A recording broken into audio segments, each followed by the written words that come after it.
내 아들아, 나의 법을 잊어버리지 말고 내 마음으로 나의 명령을 지키라. 그리하면 그것이 내가 장수하여 많은 해를 누리게 하며 평강을 더하게 하리라. 인자와 진리가 내게서 떠나지 말게 하고 그것을 내 목에 매며 내 마음판에 새기라. 그리하면 내가 하나님과 사람 앞에서 은총과 귀중히 여김을 받으리라. 너는 마음을 다하여 여호와를 신뢰하고 내 명철을 의지하지 말라. 너는 범사의 그를 인정하라. 그리하면 내 길을 지도하시리라. 스스로 지혜롭게 여기지 말지어다. 여호와를 경외하며 악을 떠날지어다. 이것이 내 몸에 양약이 되어 내 골수를 윤택하게 하리라.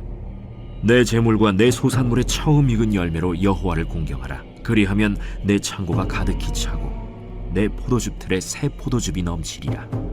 샬롬. 네, 하나님의 평안이 우리 마음 가운데 항상 함께 하시기를 소망합니다.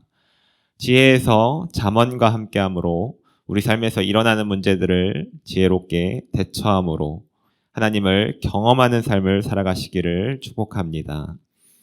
잠언은 이 솔로몬 왕이 지었는데 맨 뒤에 보면 30장 아굴의 잠언과 그리고 31장 르무엘 왕을 훈계한 잠언을 제외하고 나머지를 이 솔로몬이 지었습니다. 이 잠언이 이 지혜서라고 불리는 이유는 열왕기상 4장에 보면 솔로몬이 1000번제를 드린 이후에 하나님은 솔로몬에게 내가 내게 무엇을 줄고 너는 구하라 라고 말씀해 주십니다. 솔로몬은 이 많은 백성들을 잘 다스릴 수 있는 지혜를 구합니다. 이에 하나님은 지혜뿐만 아니라 다른 것들도 더하여 주시는데 열왕기상 4장 29절에 보면 하나님이 솔로몬에게 지혜와 총명을 심히 많이 주시고 또 넓은 마음을 주시되 바닷가에 모래같이 하시니와 같이 하십니다. 그런 솔로몬이 기록한 잠언은 하나님을 믿고 이 땅을 살아가는 사람들에게 보다 더 실제적인 지혜가 기록된 책입니다.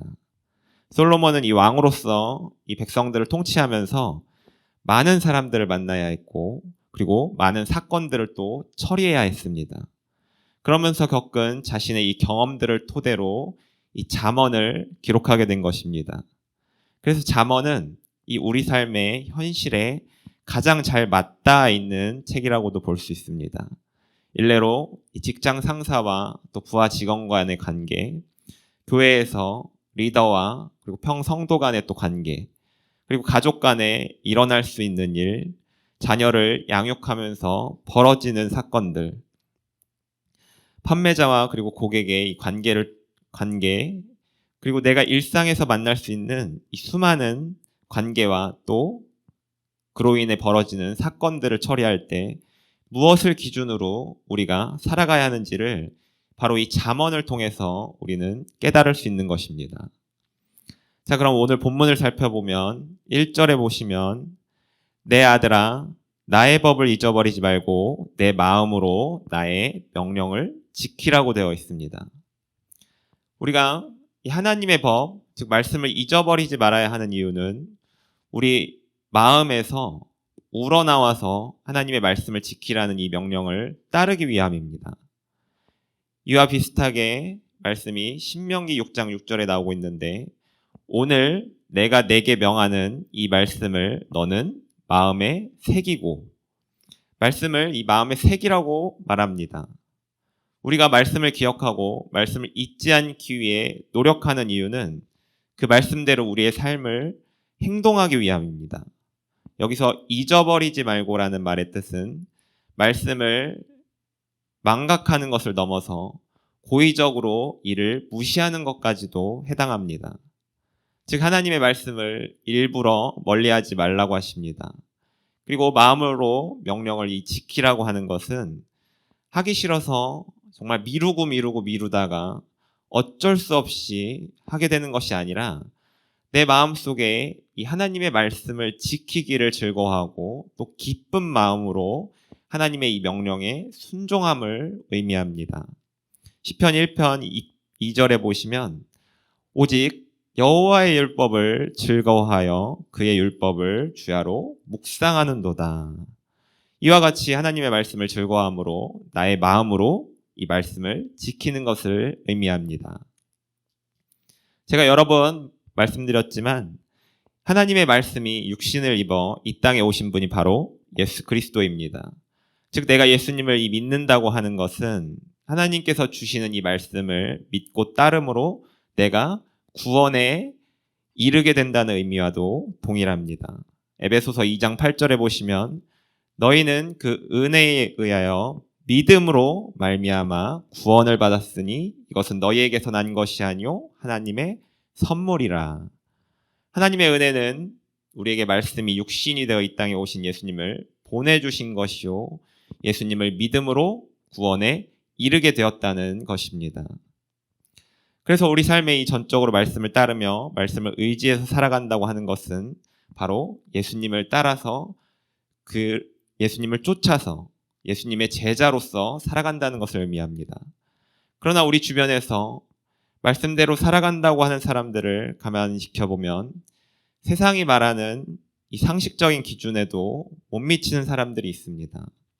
교회 목사라고 하면서 세상의 법을 무시하고 금전적인 이득을 쫓거나 또 목사로서 입에 담지도 못할 이 성적인 문란한 범죄를 저지르거나 이에 더 나아가 말씀을 자기의 목적대로 사용하는 이단들이 있습니다.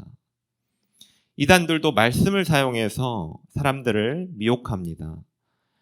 제가 중학교 때 이 버스를 타고 가는데 어떤 한 여자 청년이 저한테 이렇게 말을 걸기 시작합니다.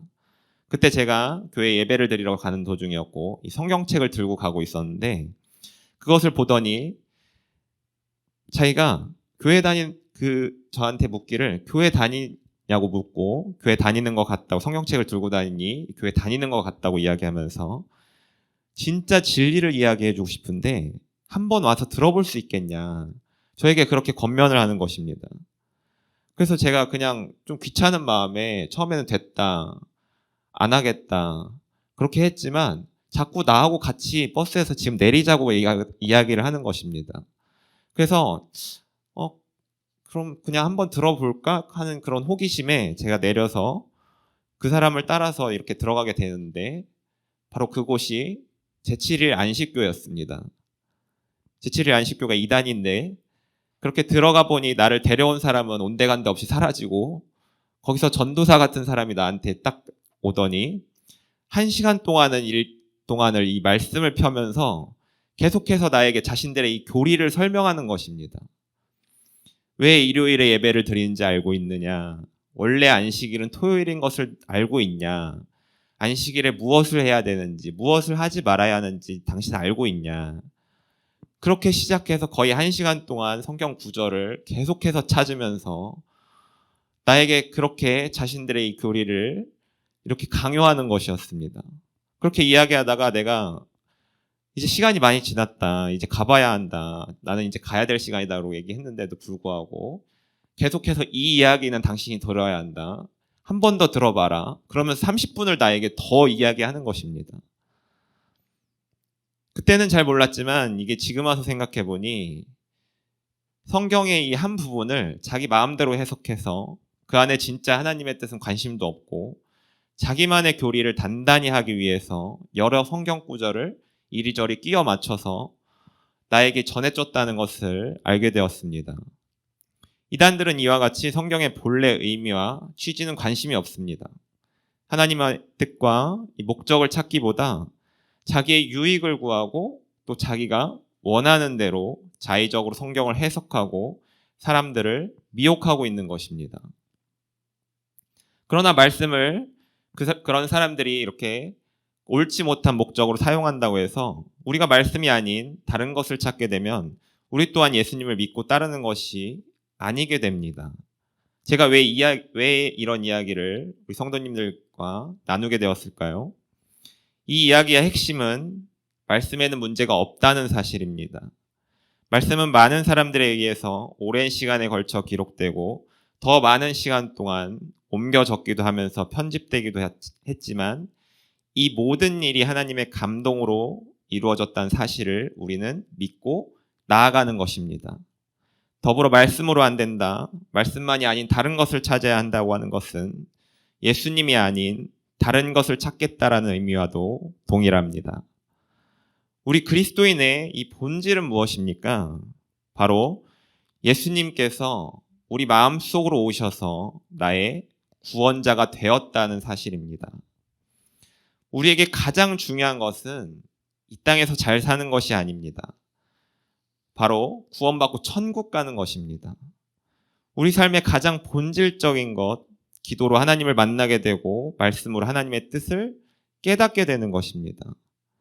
이 우리에게 주어진 말씀이 문제가 있는 것이 아닙니다. 그 말씀을 사용하는 사람이 하나님의 목적대로가 아닌 자기 뜻대로 자기의 유익을 구하면서 자기 마음대로 해석해서 말하는 것이 문제입니다. 그리스도인의 믿음의 시작은 지금까지 살아왔던 내 의지와 내 생각이 아니라 바로 이 예수님을 믿는 것에서부터 우리가 시작됩니다. 예수님을 믿는 믿음, 즉 말씀이 내 생각과 내 뜻과 내 경험과 맞지 않더라도 전적으로 말씀을 믿고 나아가는 결단, 이 결단이 바로 예수님을 믿는 삶의 이 스타트, 시작 지점이라는 것입니다. 잠언은 이 시작을 기반으로 이루어져 있습니다. 우리가 이와 같이 예수님을 따라가려고 하는 믿음을 토대로 우리가 교회에서 그리고 세상에서 어떤 삶을 살아가야 하는지를 기록한 책입니다.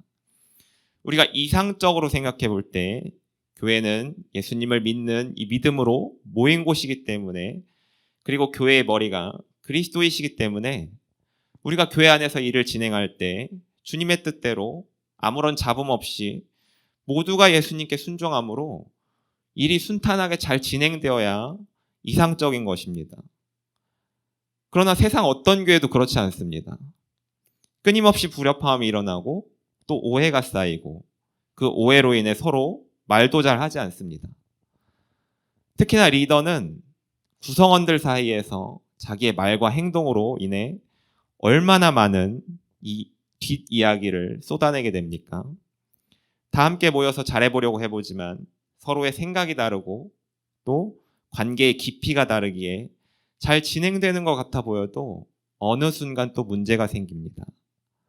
잠언은 이런 상황에서 하나님의 사람으로서 살아가는 데 있어서 지혜롭게 문제들을 대처하고 보여줘야 하는 이 삶의 모습에서 실제적인 원리들을 제시한 것입니다.